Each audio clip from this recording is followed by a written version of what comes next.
New section. Well, now we're gonna continue a little bit with grad school and thinking about who were your big influences and where your mind was at during those Well, times.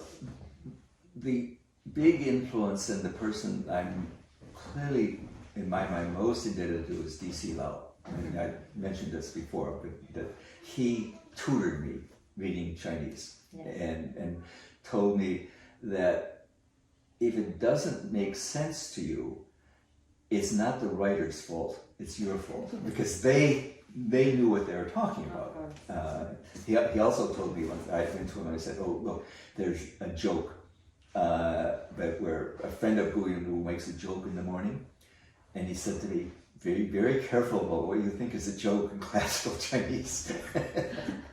No, but his idea was you have to know both languages when you're translating really well, and maybe even the language you're translating into, where there's lots of choices to be made, even more strongly than because the language you're translating from is stable. But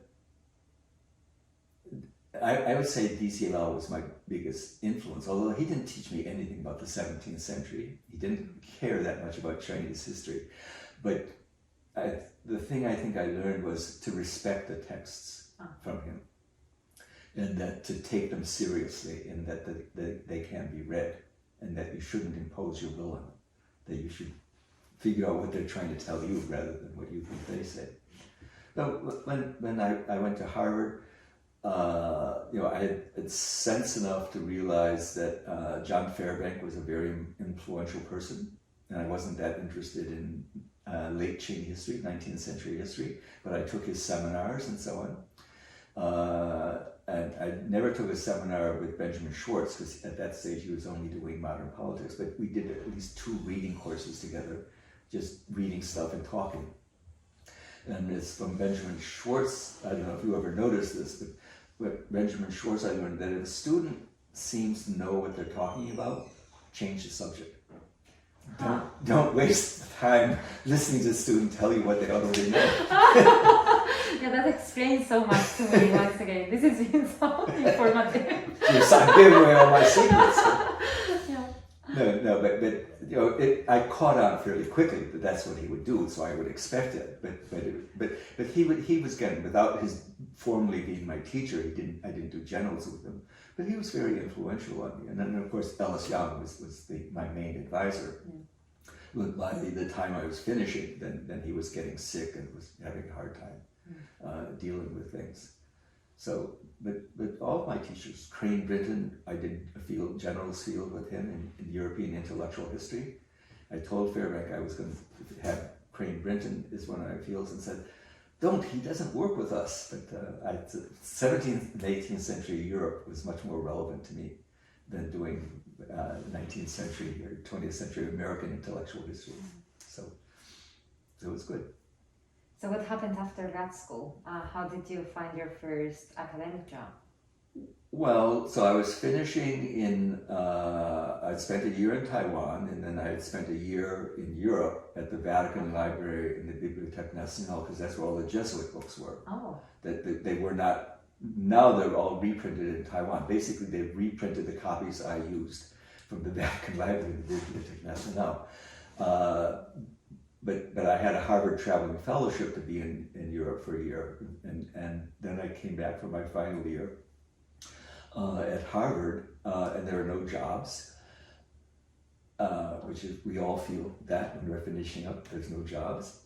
But just kind of by accident, do you know the name Leo Li, who does modern Chinese literature? He went to various places and ended up at Harvard, and then finally went to live in Hong Kong. But he was teaching modern history at Dartmouth, and he decided after 2 or 3 years he was fed up with Dartmouth because it's more remote than Gettysburg and colder. Colder. So he was going to leave and go to Hong Kong, and so in those days the chairman of the Dartmouth History Department calls up John Fairbank and said, "Who do you have in the pipeline to do modern Chinese history?" And so Fairbank nominated. We didn't apply. nominated me and David Arkush to go and interview. And fortunately, I got the job at Dartmouth. It was a very nice job, and the community is very nice. I liked that it was remote, and our apartment was on the Appalachian Trail. But I did realize that the U.S. Army, about 20 miles north of Dartmouth, has the U.S. Army Cold Weather Research Station, because it gets very cold. And in December, I remember walking out the door, and you exhale on this crystal clear day, and you could see the ice crystals forming from your breath coming out of the water vapor. And so in January of, this would be 1971, Marius Jansen, who was the chairman here, called me up and said, would you consider coming to Princeton? So he called you on the phone. Let's make this clear for everyone. There's no email. No cell phones. These are someone office called phones. you and told you, would you like to come to Princeton and work here? Right? Yeah. And the reason he was calling is because just the way Due Ming had left, Leo Lee had left Dartmouth, which opened a place for me. Due Ming was leaving Princeton to go to Berkeley, which opened it. And they had graduate students who were doing Ming Qing intellectual history. And they really needed someone, and there are not that many. So as far as I know, the only other person they interviewed was James Zimmerman, who was Arthur Wright's student at Yale, who did Song intellectual history. I think he was working on Sima Guang, but I'm not totally sure. And he kind of dropped out of the field. So I came here in September 1971, and I stayed for 49 years, because it's a very, well, sometimes people have asked me, should I have gone somewhere else? Because, normally people move around. But in terms of the library is totally set up for doing Ming Qing history. Mm-hmm. In terms of the flow of graduate students, in terms of the complementary colleagues, this is by far the best place for me. And so I've benefited from having this steady flow of good graduate students. Whether they've come to work with me or not doesn't matter. Mm-hmm. We're fairly flexible about that. But also working with colleagues. I've learned as much at general exams from my colleagues, probably more than the graduate student learned at general exams. Because listening to the questions, hear about how it's discussed, it gave me an enormous range. I did give a joint seminar with James T.C. Liu on Song history, where we agreed to do it. I can't even remember what the incentive was, but the summer before, it was going to be Song intellectual history, he was more political history. But we agreed because what the students wanted and needed was intellectual history. So the summer before, we would meet every week. We would decide, these are possible texts. You read that half, I'll read the other half. Right. And the week following, we'd come together and discuss what should be on the syllabus. So I've learned a tremendous amount of Song intellectual history just from that kind of intense interaction. So having the colleagues, having the students, it's been enormously educational for me. How have you seen Princeton changing over all these years? Well, it was changing already when I first came in 1971, because that's when they made the decision to start admitting women. That's right. And there have been a few women here on critical language programs, but I think having women here has only changed it for the better. It makes everything seem much more serious. Generally, the female, like real life. Well, not so much. It's real life, but it's real life outside the class anyway. But in terms of it changes its own. Because sometimes I've had in my seminars all males. I don't think ever all females. But the mix changes all the time, and I can't really tell that it makes that much of a difference, male or female. But just somehow the idea that there are women around here also engaging in this thing, and they tend to take things, at least some of them, more seriously. And of course, the males who are going to take things seriously also take things more seriously. So it raised the level. of commitment or Well, yeah, I would say raise the level of commitment, raise, because the students, the undergraduates that I see, very few of them are going to go on to graduate school in Chinese history. Right. So they're going to be doctors or whatever, and so they're learning, that they're engaging, they're talking to each other, as you noticed. I think that's the important part is to expand their horizons. To me, the whole purpose of university is to expand your horizons from what you had when you were with your family, and to open horizons you didn't even know existed. When I was in college, I didn't even know about Chinese history when I started. Couldn't imagine it. Yeah. My parents always wondered why I was studying Chinese history. They couldn't imagine it. Well, because there's no job at the end that says Chinese history job. They weren't academics, so they didn't really have that as part of their experience. That some percentage, especially at Harvard, there's some high percentage of graduate students have academic parents, and it's prepared them that this is a really good line of work. So I think basically this goes back to D.C. Lau.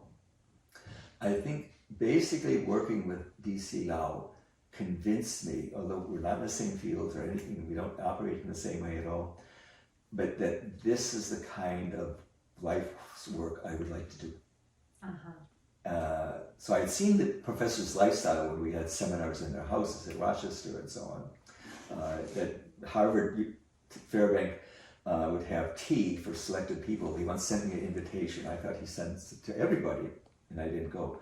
I got a note the next day that said, I invited you tea, why didn't you come? I didn't know it was an invitation. It was a summons rather than an invitation. But Fairbank was very supportive of me. All my teachers at Harvard were extremely supportive of me, and I appreciate that. So what do you love about your life as an academic, and where is it? Well, and in the most simplest terms, what I like is being around everyday very smart people. And that the interaction is stimulating. I learn stuff. And the undergraduates, it's a really nice job. The undergraduates are always about 20 years old. The graduates are always about 27 years old or so. And your colleagues, you know year after year in lots of different settings, and you get to know them pretty well. And you remember from your experience here as a graduate student, our doors are open, our office doors are open. If Martin Kern wants to say something to me, he walks into my office. Right. And so that kind of casual interaction, and you could discuss anything. Yes. And you didn't have to write a memo, you didn't have to make an appointment. You could just meet right up. This is something urgent or not urgent, and say, let's talk about this, and you could do it. And again, it's just one of the best workplaces. And Princeton, I think, spoils everybody to some extent, because it's got lots of money, it's got lots of good people, it's got lots of staff who really are committed to helping you.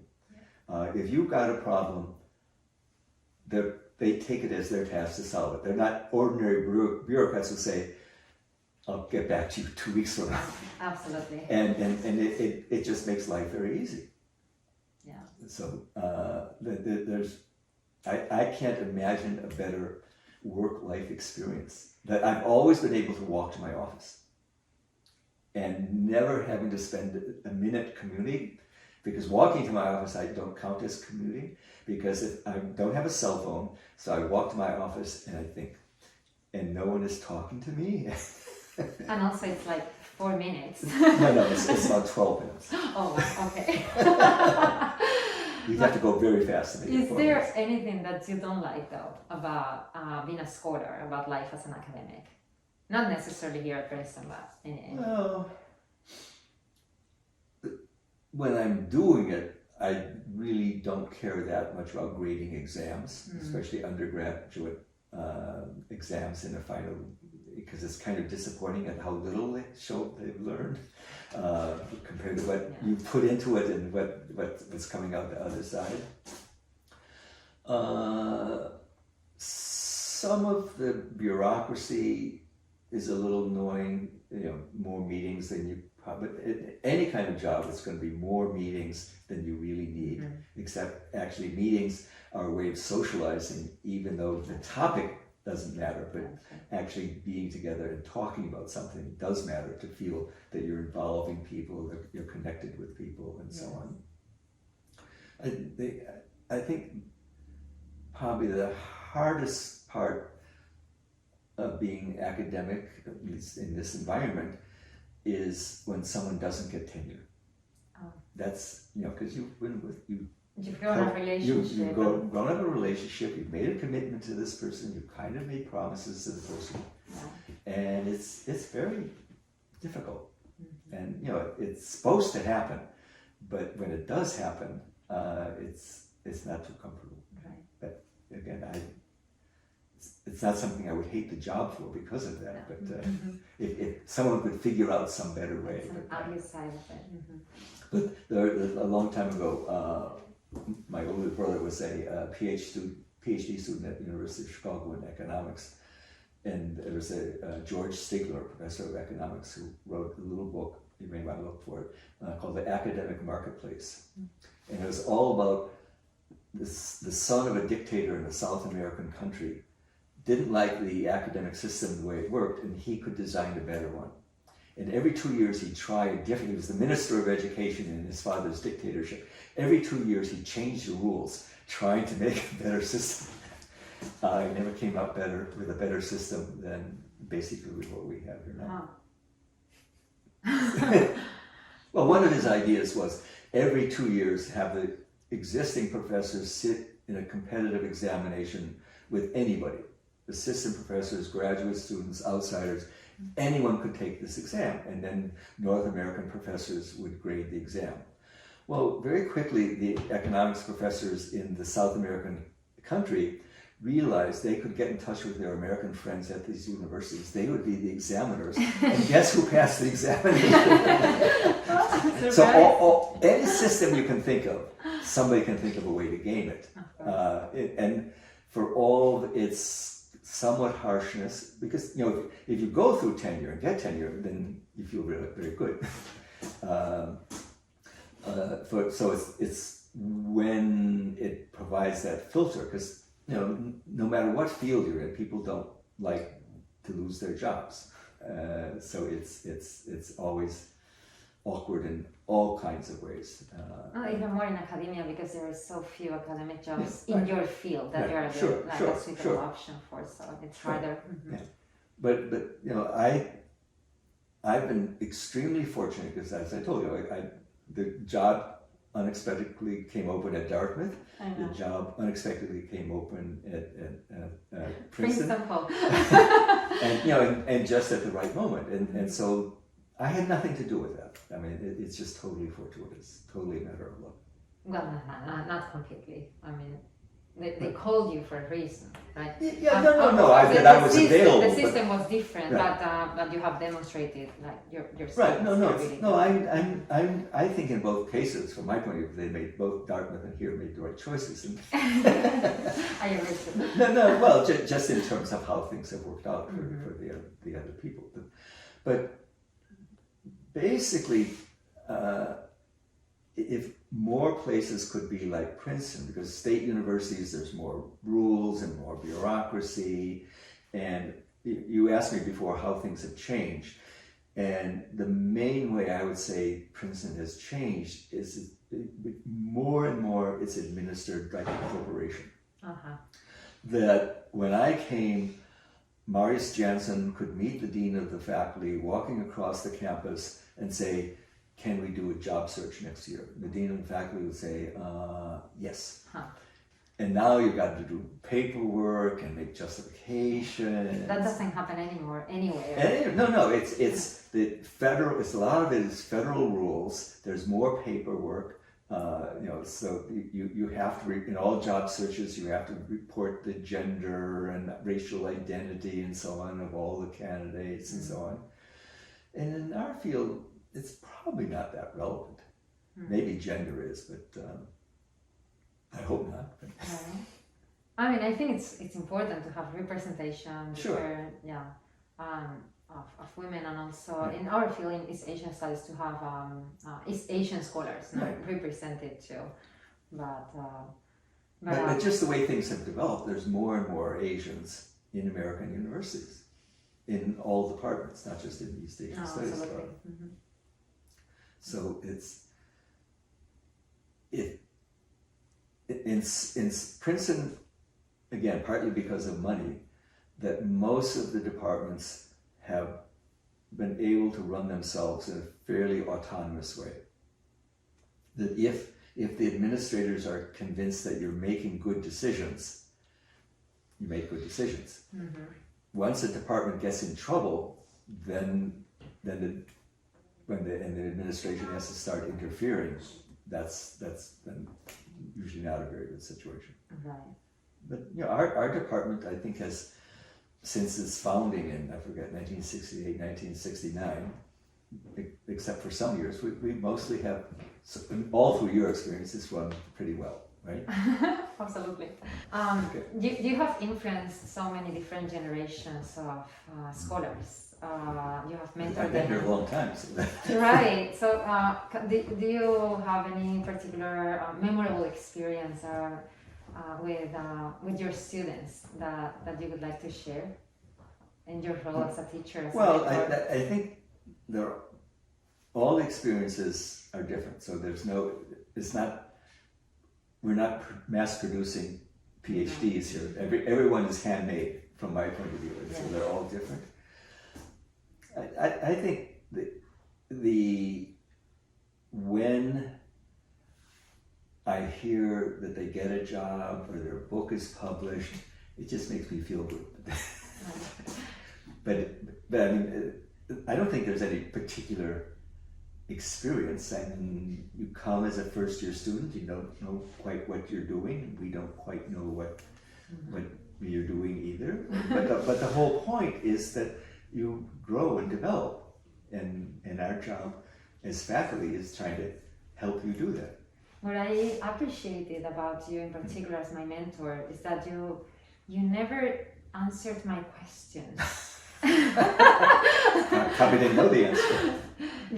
I came with all kinds of questions. I mean, when they were content-based, you would answer. When it was something about information, but when I had questions about how to proceed, what to do, how to approach this, you would then directly tell me what to do, what was right for me. You would ask me questions so that I would figure out on my own what I wanted to do, and give it a try, and then I can be wrong, and then I can try again, right? But you gave me that autonomy, that freedom, and you just knew how to ask the right questions.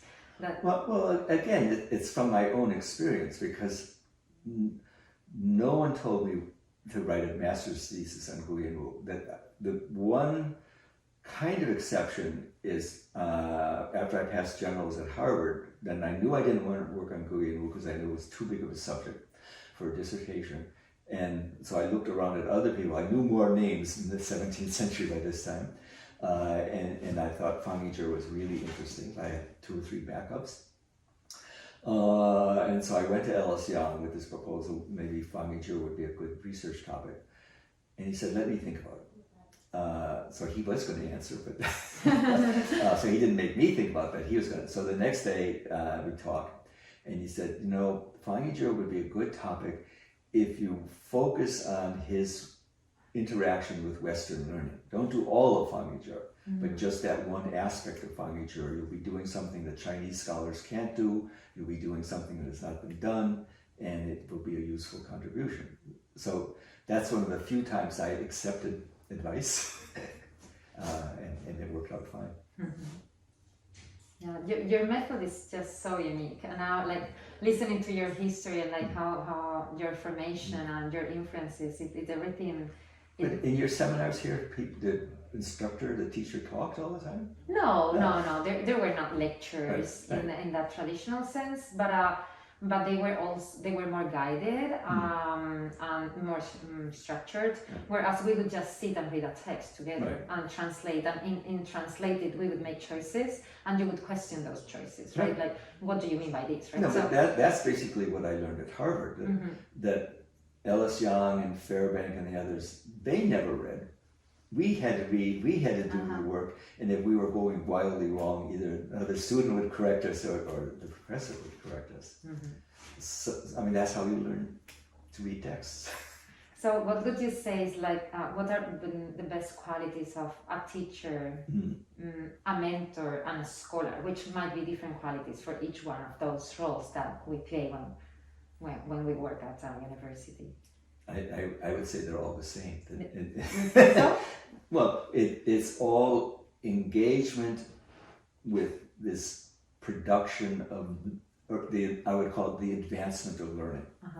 And whether you're writing it yourself as a scholar or you're helping others as a graduate student advisor, it's still advancing our learning as a community. I mean, they kind of, to me, the irony in our kind of field, in academic world probably in general, is on the one hand, it's a very lonely business. We've got to do it all for ourselves. On the other hand, it's a very communal business because we're doing it for others. That if we believe it, doesn't matter so much as we've got to convince our peer group that this is useful knowledge.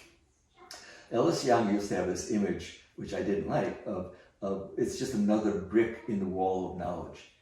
And I don't like that image of thinking of knowledge as a wall or building that we're constructing. It's this ongoing process, it's this development, it's open-ended.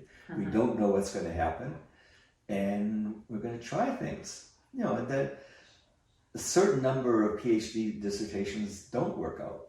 That you in your experience must know there are some.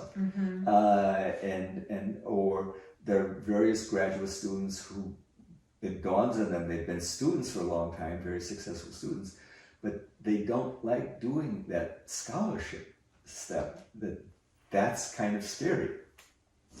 But so to me, all those kinds of things, they're seamlessly connected. They're not separate occupations. So I've sometimes thought, because they would do these surveys of how much time do you spend teaching, or how much you spend time administering and so on. And I would never put down I spent more than 10% of my time administering, simply because I didn't want to admit that I was spending time on that kind of thing. I have no idea how much, I never kept track. So my brother was a lawyer. He keeps track of his time in 15-minute segments because he has to know who's he's going to bill. You know, and I tease him sometimes, you know, when you go to the toilet, whose 15 minutes is that going to be assigned to? And people ask me, well, how much do you work each week over the years?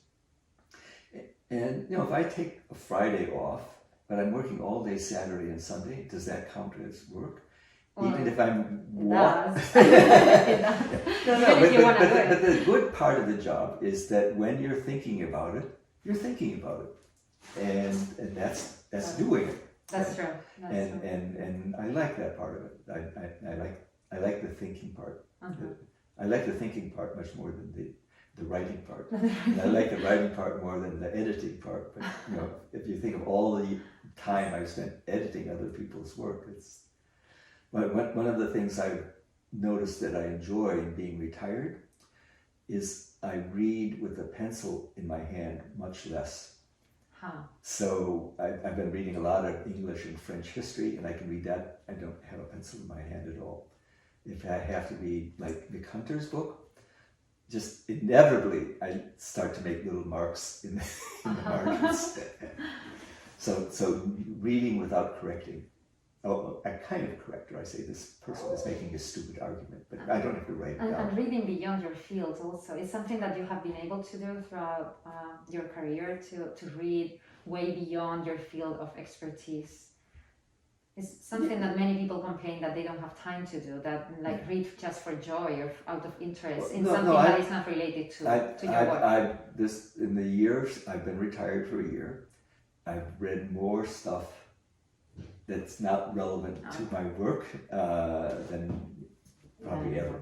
Yeah. No, so if I see something that wants me to, enables me or makes me think of going off on a tangent, I can go off on a tangent.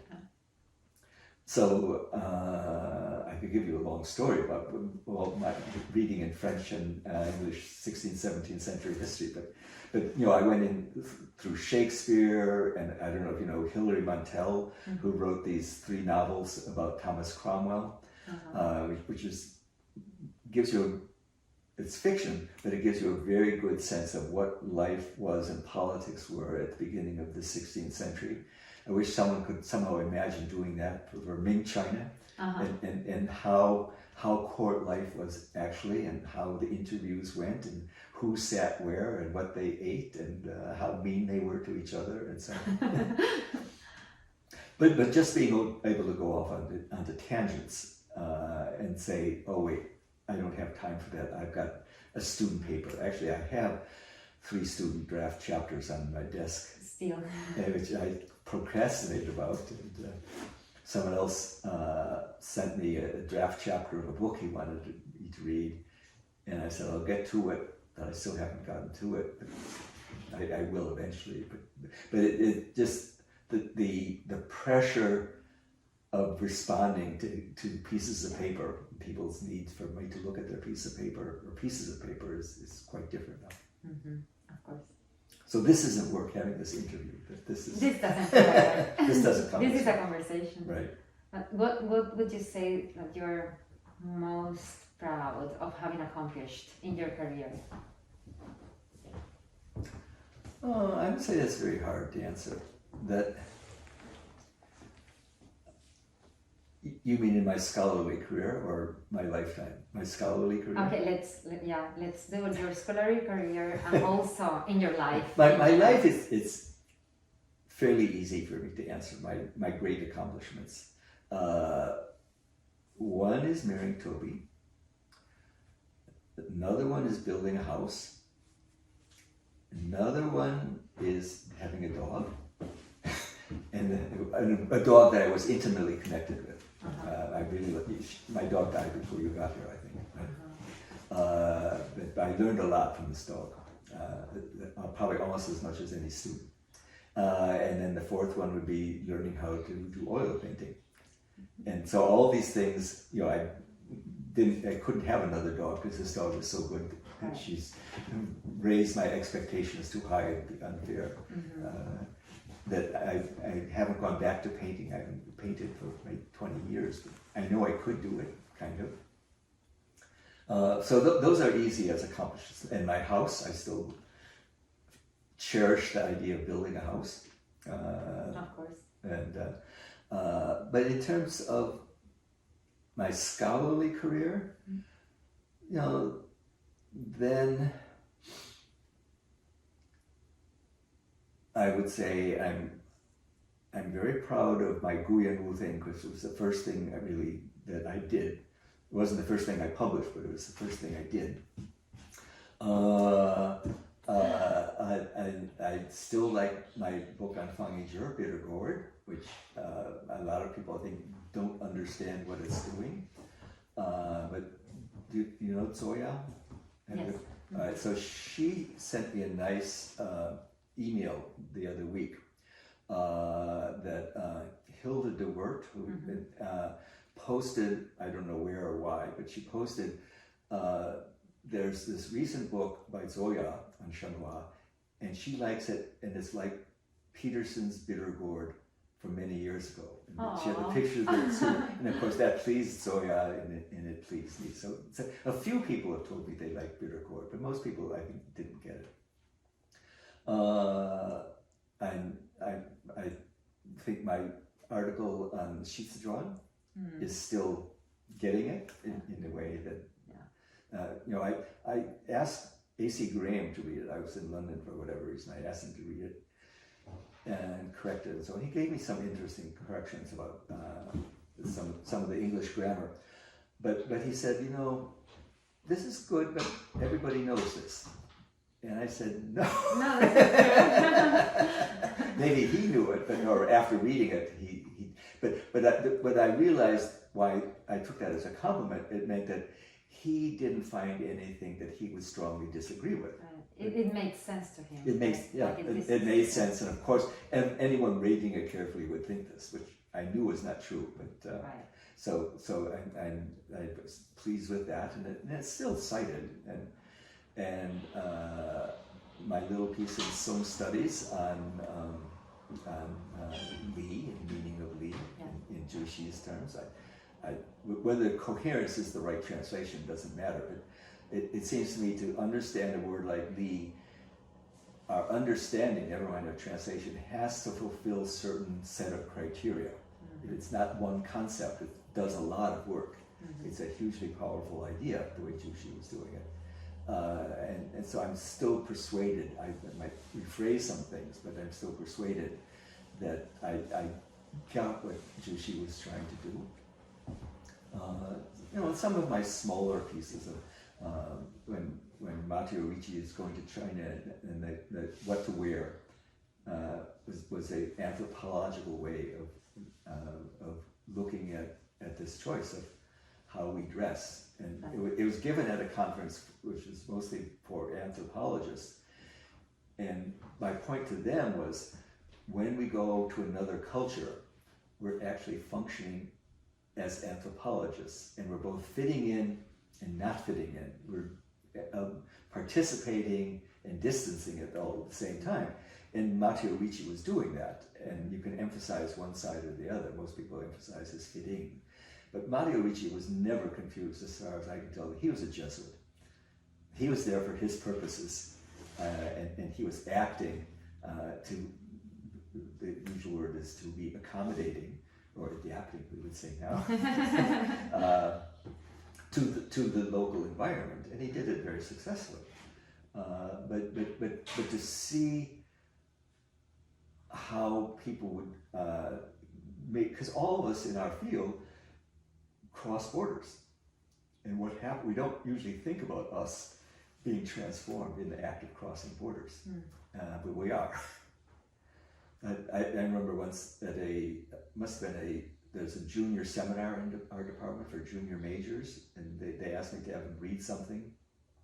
And I don't really remember if I picked this out, but they read What to Wear, and Matteo Ricci is going to China and putting on the literati clothes. And one student from Hong Kong, she was outraged. She said, "Why are you asking us to read about this European colonist coming to my country and imposing his will on our people?" And so she didn't read it at all for what it was intended. She just thought it was invasion. Ideas, yeah.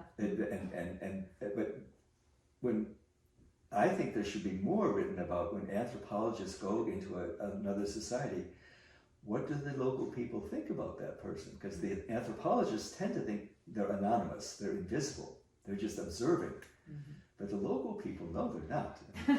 They're invaders and compromisers and causing trouble and so on. So anyway, I don't have a good answer except all the things I've done.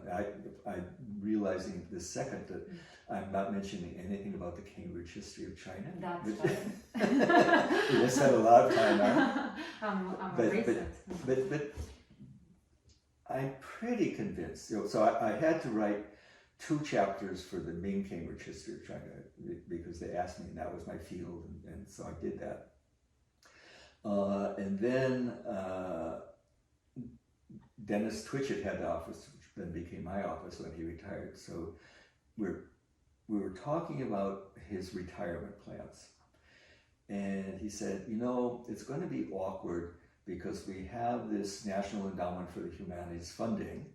There has to be what's it called, principal investigator on campus in the university. And I don't know exactly how he said it to this day, but somehow he inveigled me to be the principal investigator. And if he had asked me a direct question, do you want to be the functional editor for Cambridge History of China, I would say no way. I had too much experience already with the main volumes, and I'd seen over the years Pritchett's troubles with getting contributors to actually contribute. Yeah.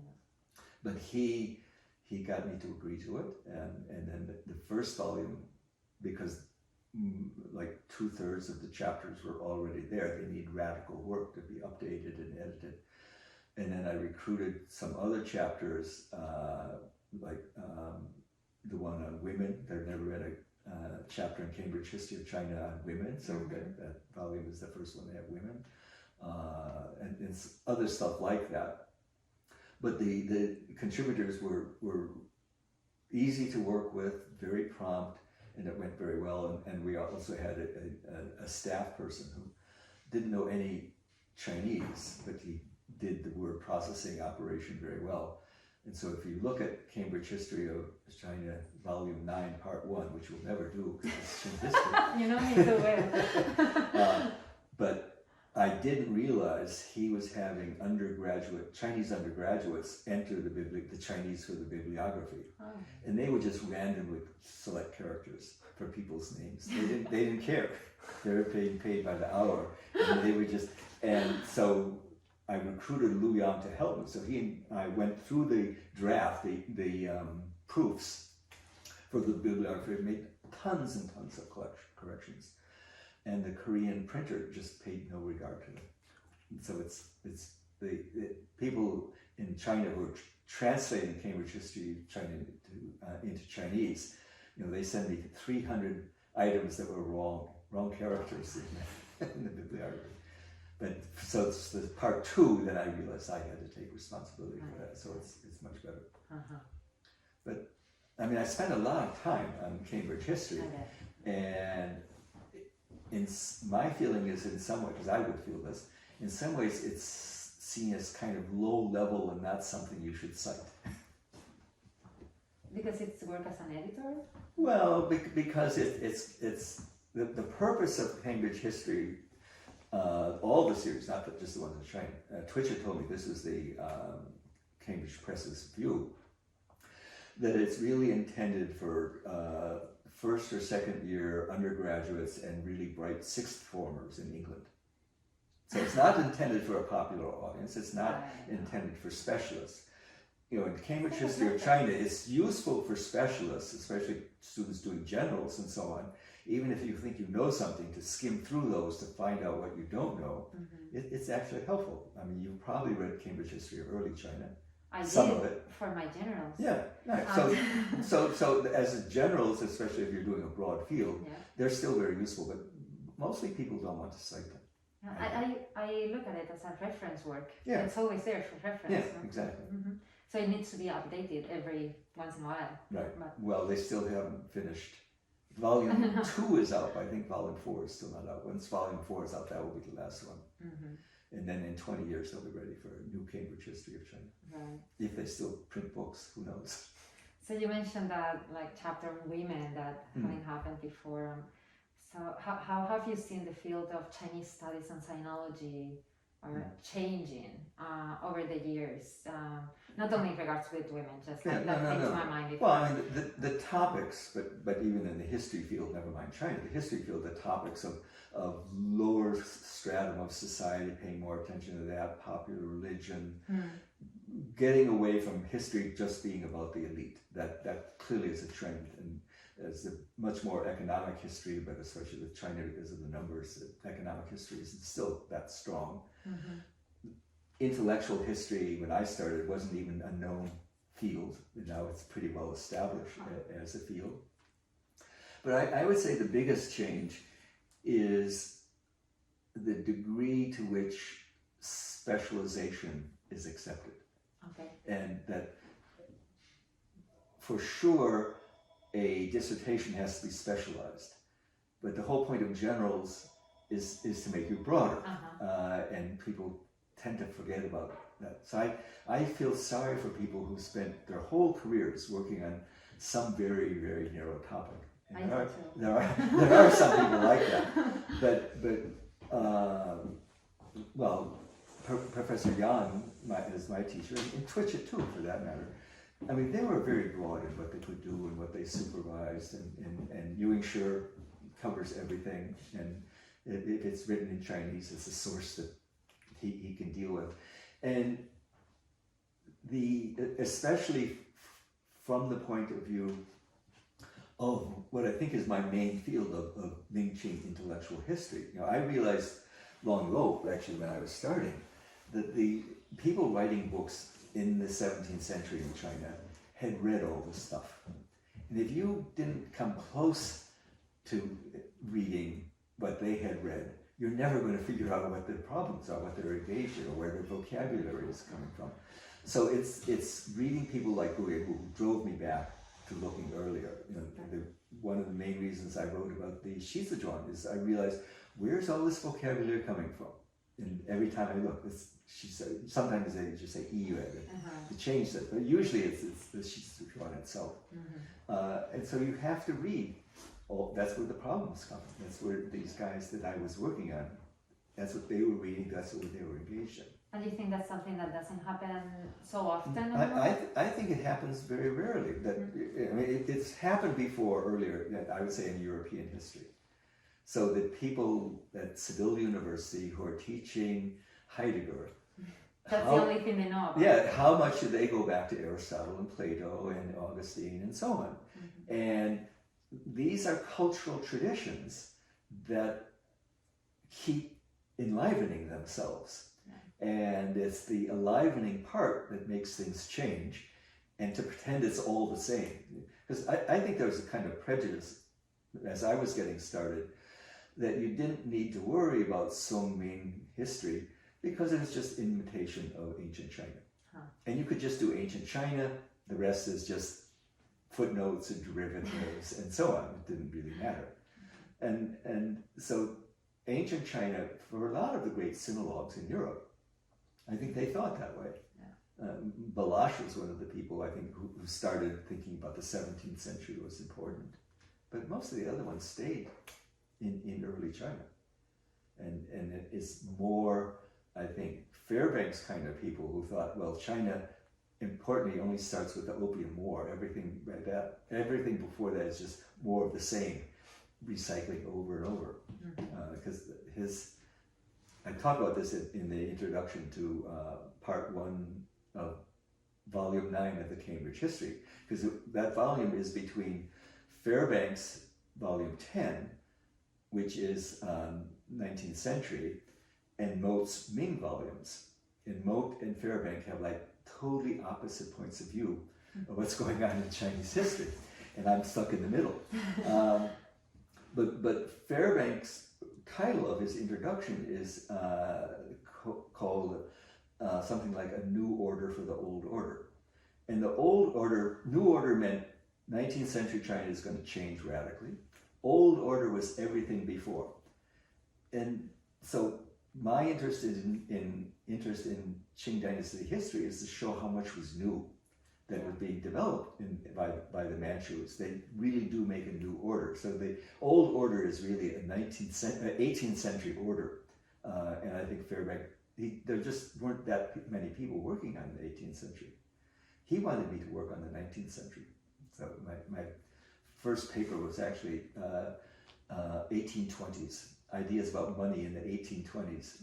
And so they published that in papers in China, and afterward Fairbanks said to me, oh, good, now you're going to become a 19th century person. But I didn't. So.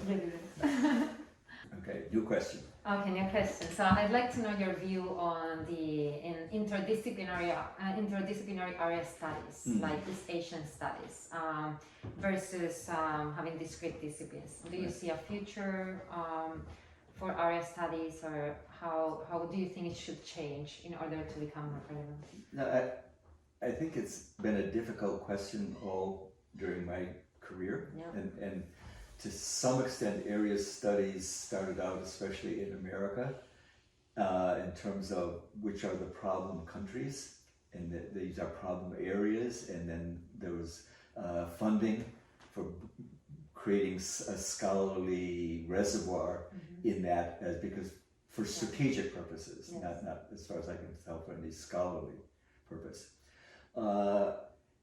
And for those strategic purposes, then disciplines didn't matter. Right. And so you could mix together language studies, literature studies, history studies, and anything else you want. My sense of it, if we could ever convince the European colleagues that to have something like cultural clusters or something like that, where there's a shared language tradition. So, in Europe, presumably it would be based on the tradition that comes via Latin, going back to the Greek sources, and no one includes Egypt. I think Egypt is the source for Greece, but that again doesn't matter. But maybe the better way to answer it is, if you think about the sciences, or if I think about the science, never mind you, if I think about the sciences during my career at Princeton, there's all kinds of disciplinary boundary crossing. And that's where the productive scientific activity is taking place. So I remember the first time I met someone in physical chemistry or some different kinds of physics that all these things their labs were mixed, their training was mixed, their advisors were mixed, and those are always seen, or my impression was that those were seen as the more productive areas. And they would still teach standard organic chemistry, but all these others, so there was biology, but then there was molecular biology, and then there's environmental studies, which has nothing to do with molecular biology. Molecular biology, which is really physics, is all interdisciplinary. And I think if there's a way of institutionalizing that, because my concern all along, because I was in the interdisciplinary PhD program. I was in history and Far Eastern languages and literature. So I wasn't in either department. That it's creating programs in those seams between disciplines. So the disciplinary strength is important. The regional studies strength is important. And to somehow enhance or promote the fertile ground where there's overlap, where there's cross-fertilization and there's more innovation, there's asking new questions. I think that's going to help universities. They're doing it anyway in the engineering and sciences. They're doing it less. Well, humanities, we have Center for Human Values at Princeton. What is human values? When they were setting it up, the person in charge of it invited me to lunch, and she said, well, we're having this Center for Human Values. In your department's courses, is there anything that's really relevant? And I said, well, human values. All the people we talk about are Chinese, Japanese, and Korean. They're all humans. They all have values. We all have values. So all of our courses are about human values. She didn't like that answer. But.